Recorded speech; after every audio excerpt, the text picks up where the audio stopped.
Okay, blessed rising everyone. I'm back again reading this book that we started yesterday. As I explained, I don't get much reading in, so I thought that I would take a little bit of time out throughout the day while um, the child is doing something like eating or doing some kind of activity to read, and also make it a point to like read so she could hear as well, because of course if you're reading content that they should be hearing, because it's educational, then why not read it out loud? So again, let's do a recap. We are doing the book called This Is Your Brain on Parasites: How Tiny Creatures Manipulate Our Behavior and Shape Society by Kathleen McAuliffe. Now yesterday we talked about basically she got introduced to this professor and that sort of thing, and they were talking about how parasites are very, very diligent creatures. They actually would get into the body of an ant, and the goal of the parasite is to go into um, a sheep's intestines. But how would the parasite get into the sheep intestines? So it would have to manipulate the ant system to require the ant to go to the top of the blade of the grass that a sheep would eat. So once the sheep ate the blade of grass, then the parasite has now found its way into the system. So we left off on page 10. And again, I don't know how much of this I'm going to get to read, but we'll get started. So we'll start at page 10, like I said. So here we go. It says, she couldn't imagine how to get an ant into a sheep's mouth in spite of Reed's astonishment to think like a trematode. In fact, no one could, because the solution the parasite lit upon is absurdly improbable. It invades a region of the ant's brain that controls its locomotion and mouth parts. During the day, the infected insect behaves no differently than any other ant, but at night it does not return to its colony. Instead, it climbs to the top of a blade of grass and clamps onto it with its mandibles. There, it dangles in the air, waiting for a grazing sheep to come and eat it. If that doesn't happen by the next morning, however, it returns to its colony. So that was what we read yesterday, but I read it again. Why doesn't it just stay attached to the leaf? Asked Reed, scanning the classroom as if he expected his students to discern the trematode's logic. Because otherwise, he told his rapt audience, the ant will fry to death in the colony in the noonday sun. The undesirable outcome for the parasite, which will perish with it. So up and down the ant goes. Uh-oh. Night after night until an unsuspecting sheep eats the ant-laden blade of grass, and the parasite finally ends up in the sheep's belly. Reed's tale stunned Moore. The trematode called to mind a comic book archvillain who controls minds with a joystick, causing law-abiding citizens to rob banks and commit other crimes so the villain can take over the world. The report of the trematode's astonishing feat came from a German study done in the 1950s, but thrilling more, Reed had just learned of research being done on a different organism that was producing findings similar to the Germans. The protagonist of this tale was a thorny-headed worm. Look at this squirrel. Wow, he is bold. Oh my god. Oh my gosh. No. And he is just like, he is like coming up to me. Why? We know these animals are on something. Go, go, go. Go away. Go, go. And he is like not running. Go away. Go. Oh my goodness. Okay. I'm having the time. Okay. All right. Nobody's watching yet, but yeah, a squirrel was coming up to me, and I just basically fell on the ground off of my place where I was sitting. It's okay though. I'm gonna start over again. Let's go back. Let's go back. Okay. Lord have mercy. The wildlife. It's amazing. We don't hate animals, but I mean, don't be walking up on me like that while I'm reading a book. Oh, okay. Let's see. Where was I? Hold on. Let me gather myself, get myself together here. Where am I? Okay. Okay. Let's go back. You don't like what? Yes, you do like it. Okay. All right. Back to the story, everybody. All right. So, let's see. The protagonist of this tale was a thorny-headed worm, a parasite with a spiky head and flaccid body that looks like a 5 to 10 millimeter worm-shaped sac. Before assuming its adult form, the parasite must mature inside tiny shrimp-like crustaceans that live in ponds or lakes and that usually burrow into mud at the first sign of trouble. For the next stage of the worm's development, however, it needs to get inside the gut of a mallard, beaver, or muskrat, all creatures that live on the water's surface and feed on the crustaceans. To determine how the stowaway manages to jump ship, John Holmes formed a student of Reed's who had become a professor at the University of Alberta, and his graduate student, William Bethel, brought crustaceans into the lab. Infected ones they discovered did exactly what they shouldn't. Instead of diving downward when agitated, they shot to the surface and skittered around, all but crying, "Look at me." If that failed to draw attention, they clung to vegetation that waterfowl and aquatic mammals like to eat. Some, Moore was amazed to learn, even attached themselves to the webbed feet of webbed ducks and were promptly swallowed. Ooh.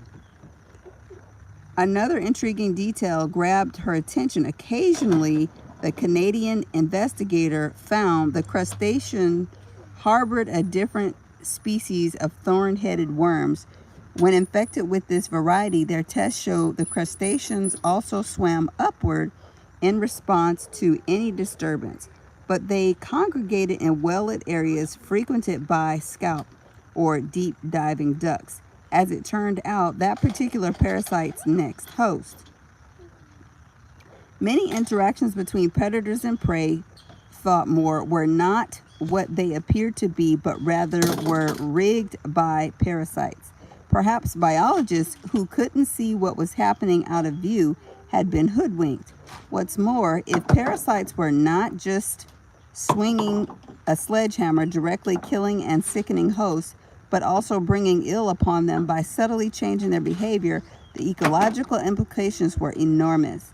It meant that these tiny organisms were taking animals out of one habitat and putting them in another, with unknown effects that would ripple through the food chain. When the class ended, she rushed up to Reed. "This is what I want to study," she announced. Brimming with excitement, he applauded her decision as an adventurous one, and they hatched a plan for her future. "You'll need to get a master's in animal behavior, and then you should get a PhD in parasitology," he advised, and she did exactly that. 4 decades later, she looked back on that day with amusement.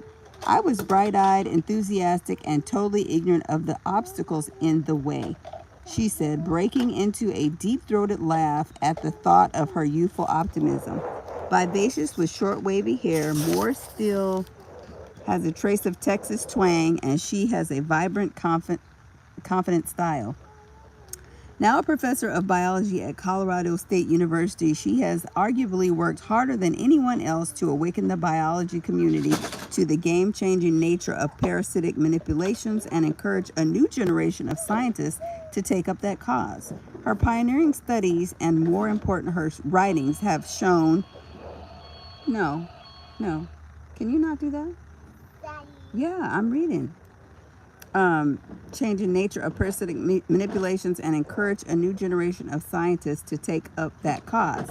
Her pioneering studies and, more important, her writings have shone a spotlight on the myriad ways parasites bend host to their will, and on their subversive, often unappreciated role in ecology. Predators, in her view, may not always be the supreme hunters nature documentaries suggest they are. A significant portion of their catch of the day may be low-hanging fruit brought within their reach courtesy of parasites. Why, after all, work hard for a meal when and start over. Why, after all, work hard for a meal when it comes to you? Perhaps the most heretical notion of the field she helped found is simply that one should not assume animals are always acting of their own violation. Now, with that being said, I think that was a lot to be said, actually. Maybe animals and people are not acting out of their own, because if you have multiple parasites embedded in your body, and parasites having the ability to take over and manipulate your behavior, maybe a lot of this behavior that we see is not really psychological, as they say. It's much deeper. Parasites controlling people's minds and brains. I mean, there's so much that we don't know until we do know, and then do we really ever know? That's the thing. So, yeah, that's a lot to be said there. Let me see.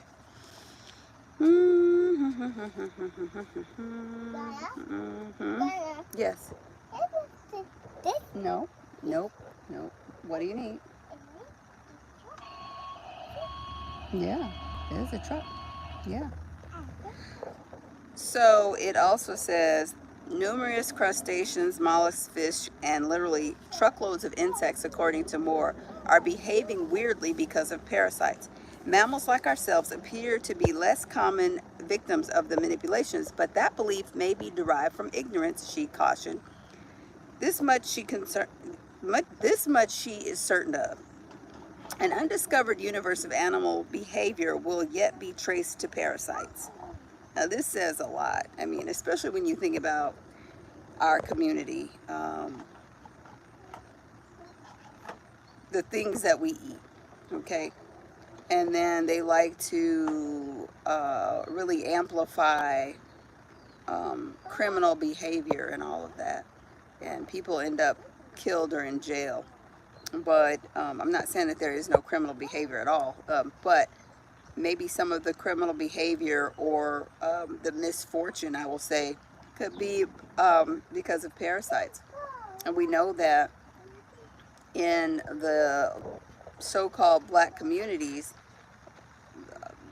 the quote food that is fed is not food. I mean, you've got the variations of pork. You've got, ham, bacon, whatever else people eat concerning pork. And then now we know other things about other meats as well. Me personally, I don't eat any meat. And after the study the other day, we know that parasites can live in vegetables as well. But I think parasites were specifically assigned to pigs. I mean, I think the pig is just something that we probably should not even look at this point because it's so dirty. But she's right. She's right in this. But like I was saying, in our communities, people are fed things that are not food. So you think about pork, then you think about the other meats, and then you think about things not being refrigerated properly, things being actually old. So parasites growing in those things and people eating them. You think about all the processed foods that are unhealthy, parasites growing in them. And then not just the meats, but then you couple that with all of the sugary products, because we know that they put sugar in everything. All the things that we eat, you might look at the back and you'll find sugar on things that you wouldn't think that there's supposed to be sugar in. For instance, like I could go get a pack of freeze-dried blueberries. And then you would think, okay, these are blueberries. And they might even be organic, freeze-dried blueberries. But you turn over and you see that they have added sugar. And you're like, why would they need to add sugar to blueberries? That's not why I bought these. I bought these because I wanted to be as healthy as possible. You're going to the beach? Yeah. Where's the beach? Right there. The beach is in South Carolina. Way over there. You want to drive and drive and drive and drive and drive to go to South Carolina? No. I didn't think so. I'm not like the beach. It had go beach. Okay. Well, maybe we'll go back to the beach one day. But right now, I'm reading a book. I get it. What am I reading about? Maybe.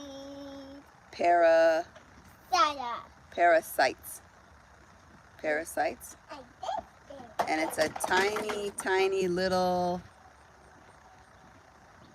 bug Book? that lives in the body. He wants to eat everything. Yeah, and control you. It's a bad, bad thing, the parasite. I angry. Me. You angry? No, I'm not angry. I'm reading. You great? I'm great. Yes. I got it. Yep. I'm blessed. Are you blessed? No, I'm selfish. Oh, I'm not right. you're not blessed? You are blessed. No, no. Okay. Well, you are. I'm going to call you blessed. Okay, let me get back to reading, okay? I got to keep... Wait, big ball. The beach ball? I think it's still in the car. If I get one back. You don't have to go get it. You don't have keys to get in the car, so you can't go get it. You need to play with this stuff that you have right here while I'm reading, okay? Okay. Yeah. You have Okay, you just play with that stuff and be happy. All right. So anyway, like I was saying, you know, it's kind of all coming together as it does when we're looking to learn. You know, in our community, you know, we're fed trash, so you know what you put in is what you get out, you know, and we know the Bible says you reap what you sow. Okay, shh. You reap what you sow. So if you sow in things that are not food, then your body's going to process those things in a way that just is not fruitful for anybody. I mean, that's a whole nother topic, but it is the same topic. So let's see. Where we? Okay. So where were we? Oh goodness. Okay, mammals like ourselves appear to be less common victims of manipulation, but that belief may derive from ignorance, she cautioned. This much she's certain of. An undiscovered universe of animal behavior will yet be traced to parasites. And it should be. Maybe somebody should have a parasitic test before they take them to jail or prison, right? I don't know. Their meddling, in her view, is the harder to prove in some species than others. Also, these children in school that have behavior problems, why don't they do a parasite test? More and a growing cadre of like-minded scientists are making progress in their mission. But it's been a long haul, as the reason for our first meeting in the spring of 2012 underscored. We'd both traveled thousands of miles to a bucolic corner of Tuscany, Italy, to attend the first ever scientific conference devoted solely to parasitic manipulations. Sponsored by the prestigious Journal of Experimental Biology, the historical event drew a few dozen researchers from all over the world, a tribute to how far the discipline had come, but also an occasion to reflect on how much further it would have to go to attain a stature commensurate with its importance. While Moore was delighted that their work was started to make waves beyond their tiny specialty, she was frustrated that many scientists still failed to grasp how pervasive parasitic manipulations were in nature. Even in many quarters of biology, they're often viewed as little more than cute tricks or one-of-a-kind novelties, she complained. Now that's crazy, because obviously parasites are very dangerous. I mean, that just goes to show you. That's why it's not really looked at like it should be. If people are just considering them like just some cute little thing, or oh yeah, these little bugs just, yeah, they live in our body, or bugs are in everything. I mean, you hear people say that all the time. Bugs are in everything. Um, okay, but okay, but I'm reading here. You busy? Yes, I'm busy reading. Okay, pick that up. Bugs are in everything. Bugs are in food. Bugs are in our bodies, you know, but at the same time, should you not be concerned about that? I mean, just like we're concerned about everything else, you're concerned about the air pollution and the war and racism and just all kind of things. But for some reason, we default to things that, you know, oh, well, this is just how it is. But clearly, parasites have been a manipulator for a very long time, and nobody's, well, not nobody, but we as a whole are not looking at that, but we need to definitely do that. Let me just say,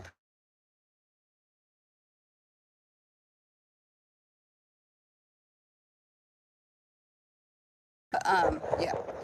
Um, I can see some comments, but I can't really see the comments, so sorry, everybody. I'm like in the right center.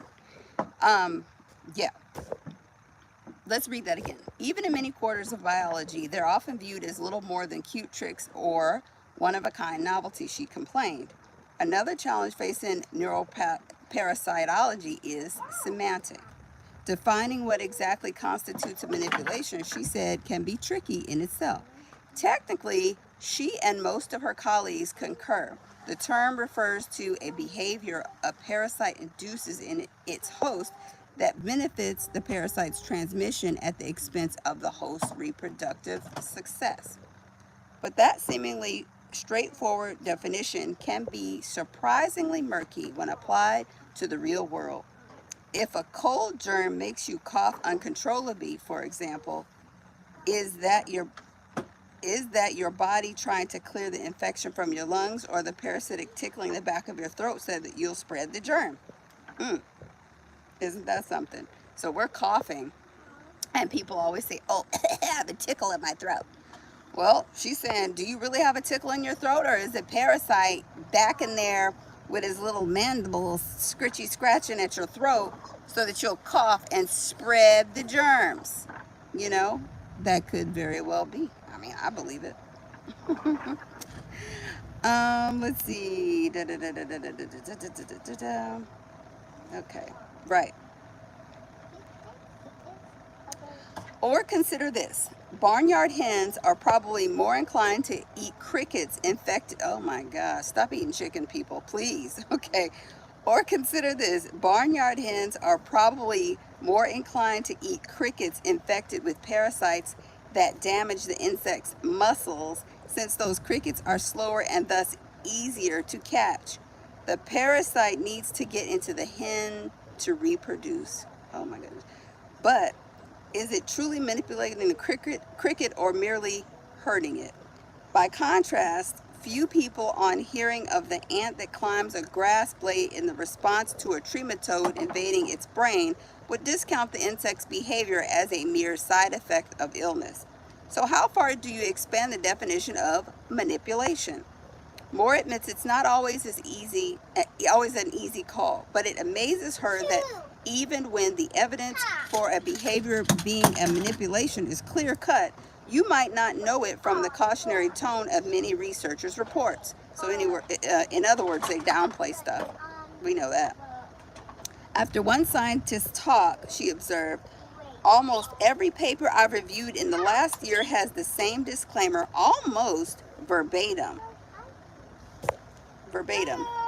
The alteration in the host behavior may be due to a manipulation by the parasite or a pathology. No, no, no, I'm reading. Don't do that. Thank you. When are we going to have the confidence to say something is not just a byproduct of a disease, but obviously a manipulation? Her colleagues nodded in agreement. Afterward, I asked her why researchers might be timid about expressing their views. Because reviewers almost always insist that you stick to that qualifier, or they won't accept it for publication, she replied. Ideas that challenge the status quo tend to be resisted, and pathology, she said, is a default explanation. The conservative fallback position, even if it's the least likely possibility. The rigid either or thinking that traditional minded biologists of 10 bring to the topic also rankles more. What are you doing? I basically I do. Okay, but that's making bugs come out of the tree.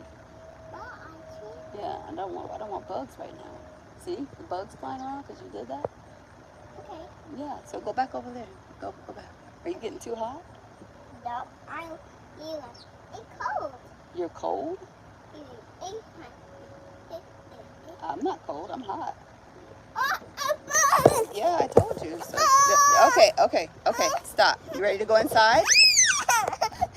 Are you ready to go inside? Yes. Okay. Come on. I told you don't do that to the tree. Put the shovel down. Put the shovel down. Yeah. Sorry. She shook the tree. Bugs came out. Now she's scared. Right. All right. So anyway, but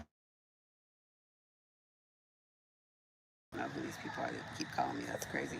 But anyway, so just to kind of sum it up a little bit, I'm gonna stop here and we'll maybe take it up a little later or tomorrow or something. I don't know. But basically, people really downplay in the scientific world what is the obvious, and then they're even um, not willing to change foundationally what the mile markers are. That's what it says to me. Um, Even though they have new evidence that certain things are a certain way. So I mean, it really gets hard for people who want to truly deliver um, new findings and what is now known to be truth. So shout out to those who are doing the real research that want to deliver the real information to people so that healing can happen. Because think about it. If more people know about parasitic infections, would they be less likely to be eating meat? Because I don't, like I said, I don't eat meat. I don't eat any of that. And we do know, again, that there are parasites in the soil called trematodes. We learned that on Set Apart Living. But it's all about reducing things. You may not be completely able to stop every bad cause of anything that goes in your body, but if you can reduce some things, you might be able to live a healthier, happier life. You might be able to undo some of the mental things that are going on, because when you're ridding yourself of parasites, you're freeing your mind, because those parasites have the ability to get in your mind and do certain things to you. We even saw where parasites get in people's eyeball. I mean, they are everywhere. They are looking to be the invaders of your full body. And I think that if we really are honest and we do some research and we had the ability to do so, we can honestly say that the root cause, they say somebody died from natural causes, but I mean, I guess parasites could be considered natural, but I don't know. I think that's unnatural. But a lot of people probably died because parasites took over their organs, and so therefore their organs shut down, and they just weren't able to live a happy, healthy life because of parasite infection.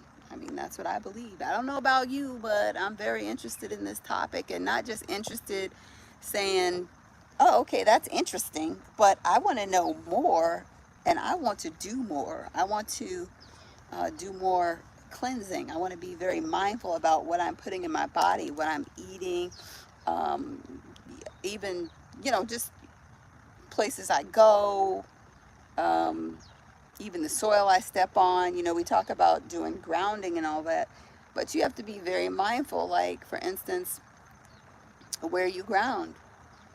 A lot of people have animals. They have dogs. They take them outside. They take them outside and they use the bathroom and they might pick up the poop, but that doesn't mean that their feces has not infected the soil in some kind of way with some kind of worms or something disgusting or whatever. So we just have to be more mindful of these things. But I think that's all I'm going to do for now. Like I said, it's been a good 30 minutes or so, which, I mean, it wasn't all the way 30 minutes of reading, you know, because I fell off the stool. The squirrel was trying to attack me and all that stuff, but it's okay. It's all right. I think we got a good bit of reading in, and we'll try to get back into it later. Like I said, I do this to be accountable to myself so I can get some reading in and, you know, just have a little bit of adult time to myself. And that's why I film it as well. So anyway, we'll do this again later. For all of you that I did not get to say hi to or whatever, I apologize because I cannot see my screen. I see myself, but I can't see any words or anything because it is so bright out here, which is not a bad thing. I mean, the sun is out. We know winter is coming pretty soon, so I'm not at all mad at the sun. So you all have a blessed, fantastic day. We'll talk again really, really soon. I am Sister Cece.